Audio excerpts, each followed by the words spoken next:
Слава бъде на Господа. Днес ще принеси от Евреи 11.6. Казва така.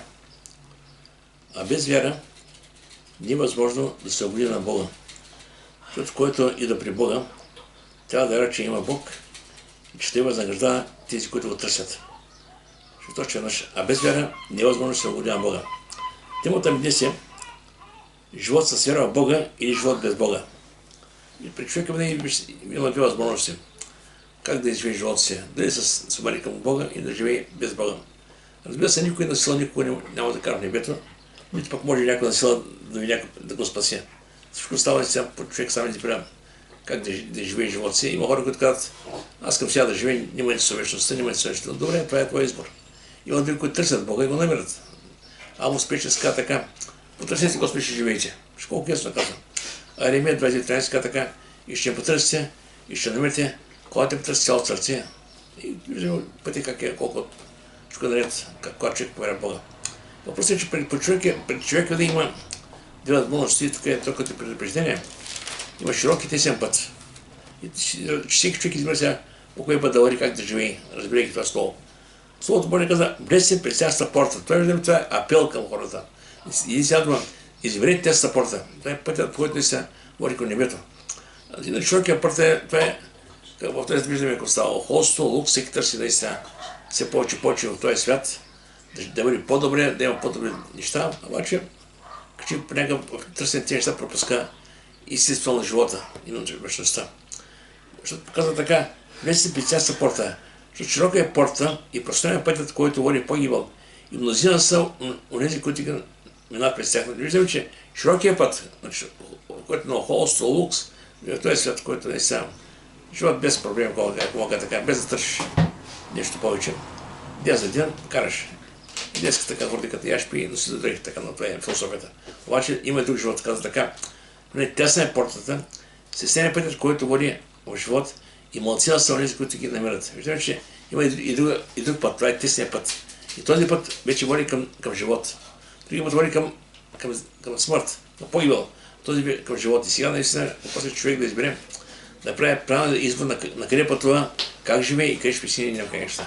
Сега, в притчи 16-25 така, има път, който се вижда прав, че човека, но където ме път към смърт.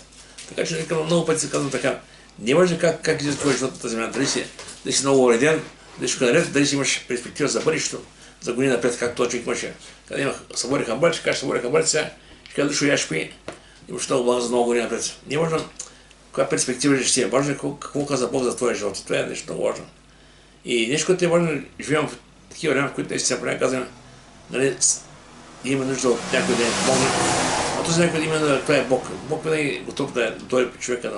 Но има хора, които обладат на себе си, на твоите сили, своите способности, сами се борят за живота. Но има хора, които пък се оперят от Господа и опадат на Господи, но като цяло живота е едно предизвикателство. А как ще го живееш, зависи от самия тебе. При всеки човек няма такъв живот, който е само цвете и рози, няма такъв живот. Но живота, колкото да има предизвикателства, Бог винаги има изходен път, ако наистина живота не поставя в неговите ръце. Вижте още в Йов, създарец Йов и ще казва сега, 7 глава, първи стих. Земният живот на човека не е ли воюване? И дните му не са ли като на един наемник? Когато си лягам, казвам, кога ще стана, но нощта се протака и непрестанно се мята на там зори. Това е човешкият живот, не е ли воюване? И наистина човека се води задача, да направи, винаги има неща, с които човек трябва да изпитае, през които трябва да премине, ако мога така. Но въпросът е, трябва да ясно разбираме да има, че ние сме Божи деца и на тази земя, когато да преминаем, знаем, че и нека ще сигнем, това е най-важното. Защото вижте, Словото Божие, тук ясно ни казвам, кои сме ние, къде живеем, да се кой е за този свят, аз скоро бях попаднал на тези неща. Да се знаем тези неща, трябва да сме наясно с това, което преминаем. Словото Божие казва така, знаем, че ние сме от Бога, и целият свят вижда в лукавия. Светът е в дявол, за жалост. И сега, знайки тези неща, вече трябва да знаем, че какво да преминем, ще преминем с Господа и бъдете крайната сила. Крайната сила на небето. Самия апостол Павел казва, дано всякак достигна до възкресение на мъртвите. Всякак. Това е целта. И така, че, когато знаеш каква е целта ти, това е, че предопредели твоя живот. Вече стараеш се да правиш всичко възможно, така че да бъдеш угоден на Господа и когато Господа да вземе, наистина да се в него трябва Вижте сега Словото Божие казва така. Поне смятам, че сегашните време страдания не заслужават да сравнят със славата, която му се отива към нас. Словото Божие казва, че страданията, които са са временни, но това, което им се отива, това е вечност. Просто не заслужава. И самия апостол Павел, когато създаваше църква, ходиха, бяха с Варнава, създаваха общества и църкви, после минаха към тях и насърчават. Той им каза така: през много скърби ще минем до към Божие царство. Сега думам, ще има трудности, ще има изпитания. Не трябва да се обезсърчаваме, защото понякога, когато се представя Евангелието само цвете и рози, или при Господ ще бъде ред, хората се съблаждават. Не е така. Няма такъв живот. Помните, когато преди да дойде този човек, му каза: Господи, ще съвсем къде да идеш. Той какво му каза? Ела при мен, ще имаш къде ред. Така му каза: не. Ти си къде имат гнезда, ще си гости, че няма гледа да пострани. Така че понякога ще има такива моменти, но те значи Божията ръка е върху неговите деца и той никога не са своите деца. Захария 2:8 казва Словото Божие: ако някой докача вас, докача зенец на окото ми. Писание казва: ако някой наистина може майка кръмът да бъде чрез дете, а сега да се няма забравя. Така че виждаме Словото Божие да всеки казва, че Бог е готовнашко, този, който да държим. И вижте, много места, когато Бог говори за живота, не им представя живота по един такъв едва не страх начин, да всичко наред. Няма такова нещо, на жалост.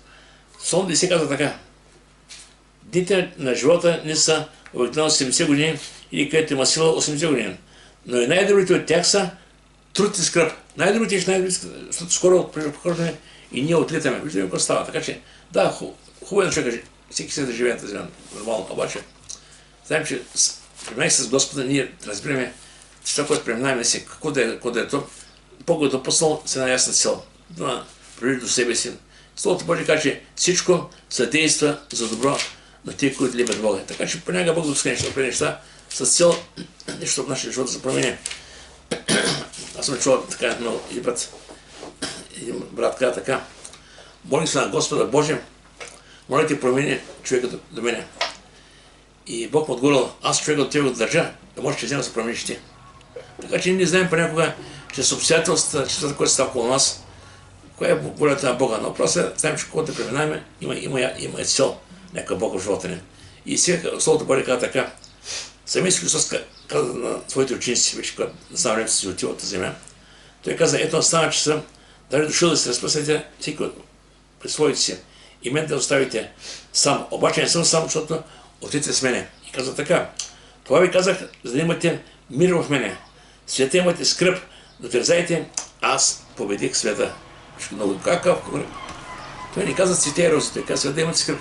Това е положението. Но аз къде победих света. Така че в Христос винаги ще намерим мир, ще несе място, където може да ще отвата си, товара си, проблема си, нуждата си. И знаеш, че Бог е този, който дава мира. Словото Божие каза: елате при мен, отрудни оръжия ще успокоя. Това е начина, няма да начин. Сега, като цяло, живота на човека, борба, това е неминуемо. Понякога духовна борба, понякога физическа борба, понякога наистина други неща стават в живота. Не говоря за насилствена борба, просто говоря като трудности, изпитания, такива неща, които преминаваме. Но славници така, много се неволите праведни, но Господ го избавяше и тях. Така че, ако има неволи, ако има трудности, знаем, че винаги има изкорен път с Господа. Псалом 30 така: млад бях, остарях, не видях праведния оставен, нито потомство му да проси хляб. Така че Бог се погрижи за човек. И за хляба, и за всички оставени нещо необходими неща. Наистина става да бъде на Господи. Вижте сега, в Яна каза така: този, който е във вас, е по-велик. Този, който е във вас, е по-велик от този, който е в света. Слава бъде на Господи. Сега Бог, знаейки това, през което ще премине всеки от нас, дава ни ресурса да може да премине с него. И искам да кажа, че без Святи Дух сме кръвна нула. Словото Божие казва, че никой без Святи Дух не може да чества Господ. Още веднъж Словото Божие казва, че Святост ни помага в нашите немощи. Така че християнски живот без Святи Дух не мислим. Така че и през който да преминаваме, знаем, че той е в нас. И нещо, което е важно, всяка една борба има победител и победение. Въпросът е откъде ще бъдем ние, тази си от самите нас. Да ще имаме победители, да ще имаме победение. Зависи наистина как се подготвим за тези неща, които преминаваме. Сега, ако човек не хай за духовния си живот, ако наистина не чете Словото Божие, не се моли, не общува, сега да му почне да ослаба. И тогава ще почне да губи битки в живота си. Но ако поддържа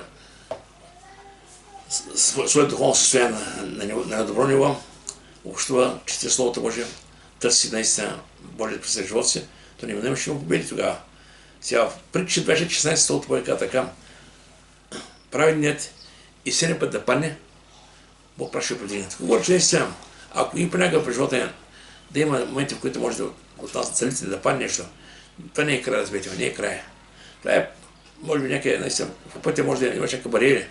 Вижте, знаете, когато бягат хората на път, на това на бягане има бариери, които прескачат, продължат някаква бариера, пада друга, те продължават.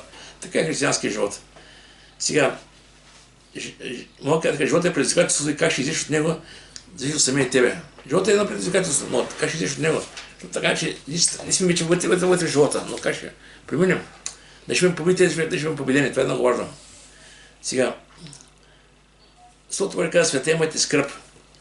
Самия Христос подготви своите апостоли, а реално една като църква, нещата, които реално искаме и не искаме, ще ги преминем. Сега никой не иска да му е лошо, никой не иска да има неприятности в живота, но така е, че трябва да бъдем подготвени за тези неща. Кажем, Господи, аз, знаете, днес така да си брат, мисля, че тези хора, когато ги хвърляха на лововите първи век, те бяха са подготвени си. Горяха ги живи, бяха ли готови? Бог не ни дава благодат. Да, от него днеш, после ни кажеш как става това. Бог е допуснал, станало е. Но Бог дава благодат хората да преминат през всяко нещо. Но предупреждава Словото Божие, че това, което той е преживял, участва да преживеем и ние. Знаете, първата църква, Петър и Йоан, началото, двамата, почна да проповядват и сидяха един човек там, който Бог извещях. Защото се скрадаха, с малко почнаха да ги бият. И вкараха затвора, да биха ги, после ги пуснаха. Те не се отказаха, те казаха, изяха са възрадване, поради това, че се достоиха да идват бойни в името на Господа. Така че християнството е такова, не винаги е само цвете и рози. Тук Исус казва така, ако светът е мрази, тук говори за духа в този свят, не за хората като цяло. Защото когато е думата света, има три аспекта, като творение, като хора и като духа в този свят. Сега, като говорим за света, като цяло, Соломон Дъщителна каза така, Господна е земята и всичко има в нея. Значи, творението като изцяло на Бога. Хората са причината, при която Бог възлюби да даде сина си, защото Бог толкова възлюби света, че даде своя рена син да не погине никой вера в него да има вечен живот. Но тук се говори духа на този свят. И реално духа на този свят ще има своите мъжи, ако мога така, с които наистина да притеснява хората на църквата, но този, който е във вас, е по-велик от този, който е света. И каза така, ако света е мрази, знаете, че ще приемем вас, мен е мразил. Ако бяхте от света, света ще разделим своето. А преди си от света, но аз избрах от света, затова света ме мрази. Помните думата, която ви история, казах, слугата не е по-горен от господаря си. Ако мене го нека, и вас ще гонят. Ако се пази моето учение, и може ще пазят, но всичко това ще ви сторят, поради моето име, защото не познават онзи, който ме е пратил. Видите, че ако ще има някои изпитания в нашето християнство, изключително препреждаваш, това ще бъде нещо съвсем естествено. Лошото е да се, когато има такива пререкания в семейството, за жалост. Но самия Господ при Словото Божие, понякога неприятие на човек ще бъде домашните му. Най-близки хора, които са около нас, понякога стават наши неприятели. Защо? Защото не вярват на Бога и дявол се умява да ги използва срещу нас. И в Словото Божие имате 10 казва така. Неприятие на човек ще бъде домашните му и нещо много повече казва така вече. Да не мислите, че дойдох да поставя мир на земята. Не дойдох да поставя мир, а нож. Вижте, самото благовестие разделя хората на две. Значи, вижте, защото хората така, бъди добър, живей добър живот, върши добри дела, а в крайна краща, бъди добър човек и трябва да се спаси. Не, това е заблуда. Добре е да бъдеш добър човек, ако обаче го няма Христос, ако няма Спасителя, твоя доброта ще закара пада. За жалост, сега е така, вашите правени дела са като бърсни пред него. Така че важно е преди всичко да Христос да бъде в живота ни, сърцето ни, да бъде него и той да бъде в нас. Те казват така, защото дойдох да строя човек против баща му, дъщеря против майка и снаха против свои кърви.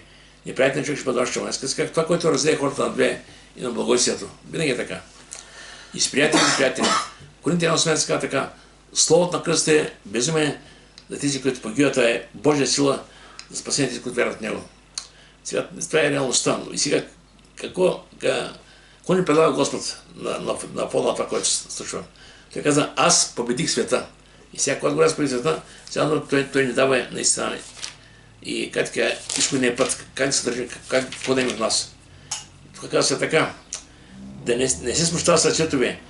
Ви вярвате Бога, вярвате и мен. Значи, винаги при всичко е вярата.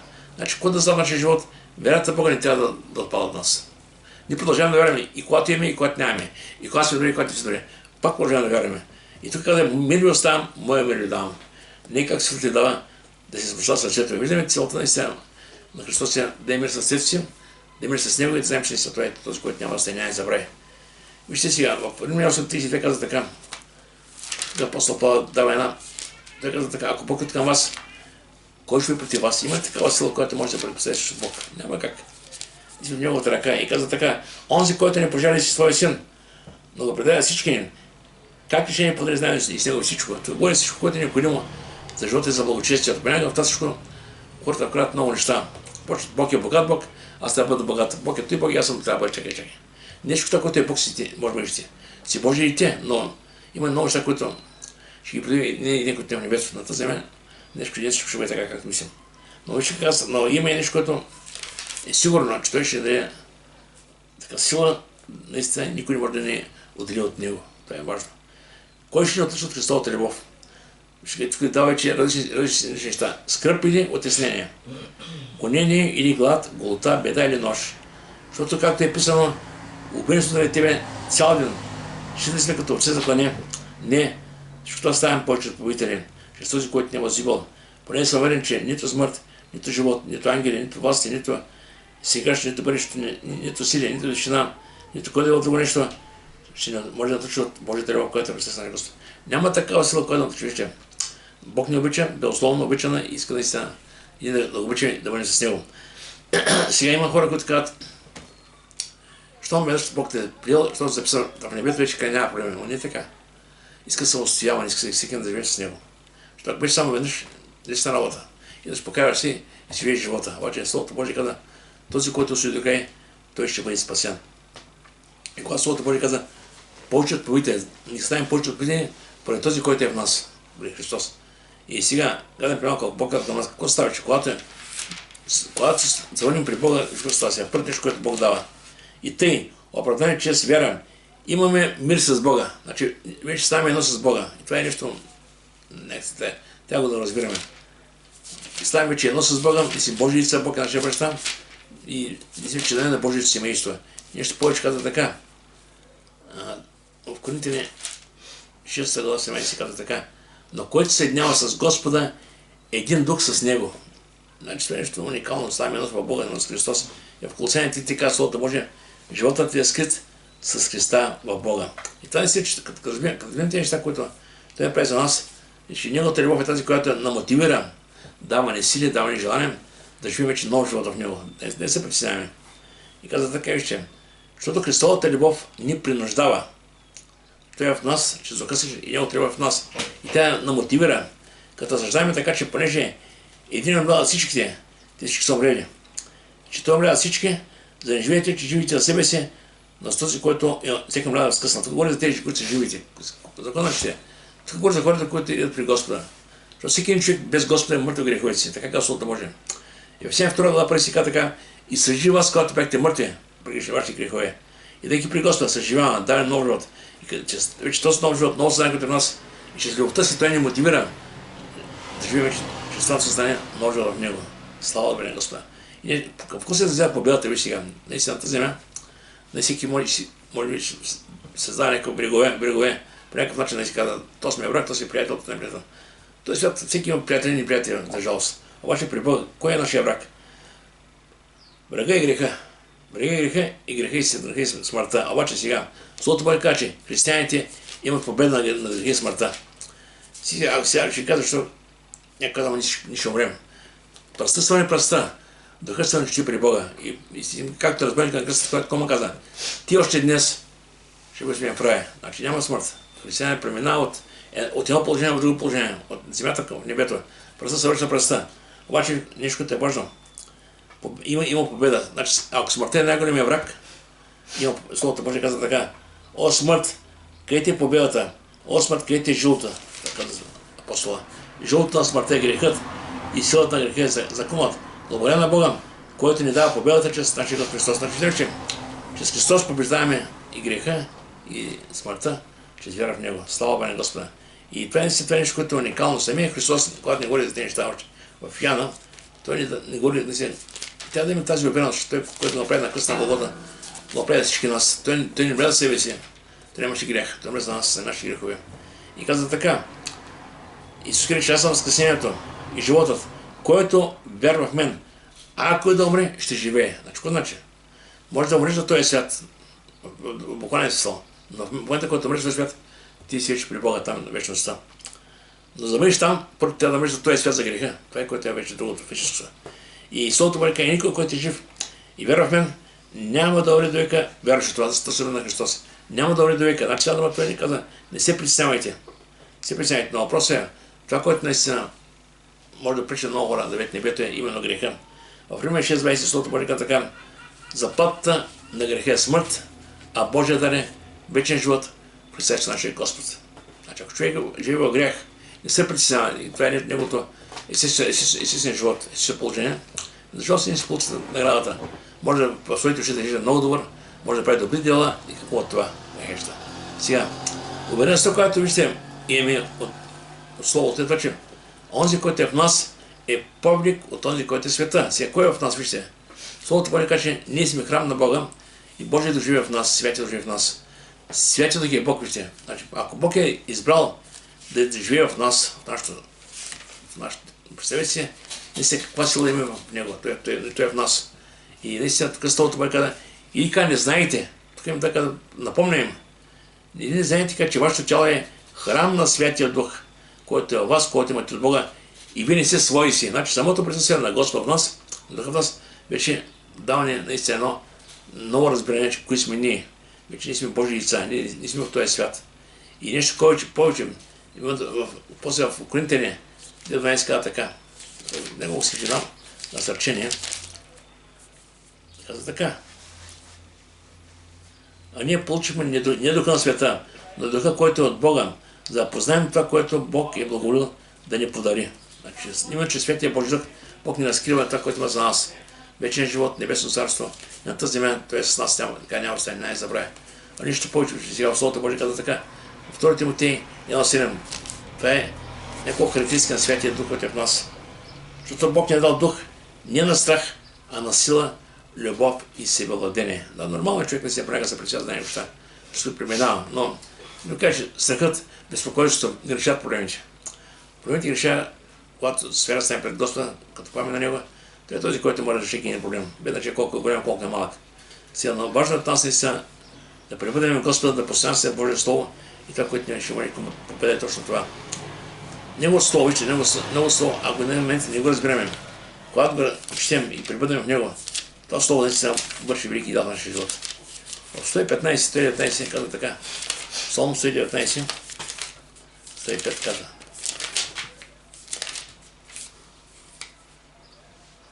Твоето Слово е светилник на взети ме, видена на пътеката ме. Това Слово ни дава наистина така разбиране за наистина кои сме ние, на къде пътуваме и как наистина трябва да се обходим в този свят. И нещо, което те вижте, когато говорим наистина да бъдем готови, да бъдем екипирани, какво иска Бог от нас наистина? Словото Божие нека предупреждава да се обличем в Божие си оръжие, да може да стоим защитите си на дявола. Аз им кажа, че днеска, знаете как дявола как ги заблуждава хората? Когато хората не четат Словото Божие, не познават Словото Божие, заблудите много лесно се хващат. Словото Божие, Коринтяни ни каза, идват при вас, говорят Дух Исус, вие радвате и продължавате. Наистина, Словото Божие трябва да се познават от всеки човек, да може наистина нещо да се противопоставим. Помните Ева как казва дявола при Ева? Ама така ли каза Бог? Ама така ли не? И накрая като говореха, и накрая Ева се греши. Така че, ако познаваш Божие Слово, няма страшно, Бог няма, ще опази себе си. Най-после заеквайте в Господа и силата на Неговото могъщество. Моя каза, четени и разсъждаваме от Словото Божие. Няма не е нищо еднак уникално. Словото Божие. И най-вече четени, разсъждаване и покорство и живот. Това Словото трябва да стане част от твоя живот. Искам да кажа, че понякога има моменти в живота си, аз също на себе си, когато често отдадено Слово, разсъждавам върху него и следващата седмица Бог ми дава ситуация, в която наистина това, което съм прочел, да мога да го живея. И това е реалният живот. Това не е само да го знаем, да кажем, аз знам Словото Божие, да бъдем като фарисеите, но наистина да има живот в нас. Не толкова че да го разсъждаваме. Сега, победата в света, никой не може да победа света с своята физика. Някой ще каже, че съм много силен да се справя с този свят. Твоята физика е да прави силен в физическия, но духовно нещата имат други измерения. има нещо друго, което е важно за този свят. Каза така, защото всичко, що е родено от Бога, побеждава света. Значи, говори за този, който е роден от Бога, това говори за новорождение, за нов човек. И говорим именно за света, за греха. И тази победа, която е победил света, е спечелена от нашата вяра. И кой побеждава света, ако не е този, който вярва, че Исус е Божия син? Тук сега дума не трябва да воюваме с сопите, да зави някой. Да така стойте твърдо във вярата, по краята на Бога и дявол ще бяга от вас. Така че света с неговите изкушения губи силата си, когато не си има в Господа, когато се направим на Бога. И важно е, че в Словото Божие ни казва относно този свят. Времените неща, видими неща са. Яков че ти каза, приятел се връждае против Бога. И в Йоанна първа казва, 15-17 казват, небеска света и нататък. Защото Господ предупреждава княза, той е така сатана. Но вярата ни дава надежда за невидимите вечни неща. И вижте сега, когато човек се така разсъждава в Словото, може да започне да вижда невидиме, както се каза за Моисей. Моисей е човешки годин, който вижда невидиме. Това е нещо много уникално.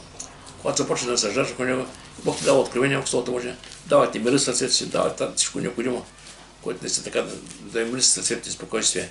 Вижте, в Евреи 11 глава казва така. Евреи 11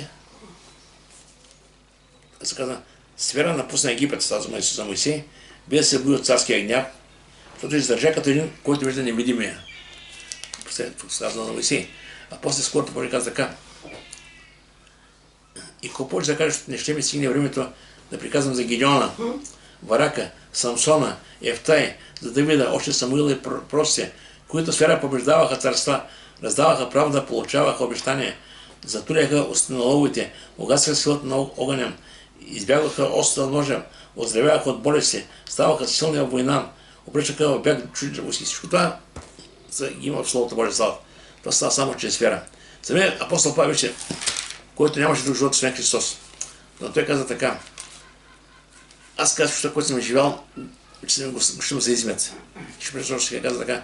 Всичко ще му се измет, само Христа да придобие. Това е много важно. Всичко, което е притежава на тази земя, това е временно. И трябва да прекача да се препрешим, да каже Господи. Но може да каже Господи, дай ми необходимото, което не за тази земя. Не искам да бъда с Тебе. А всичко, още ще съм като загуба, това превъзходно нещо, познаването на моя Господ Исуса Христа, за който изгуби всичко и щем всичко за измет, само Христа да придобие. Каза така, но това, което беше за мен придобивка, като загуба го счита за Христа. Защото в този свет сега човек не се бори за положение, за хубава работа, хубави неща.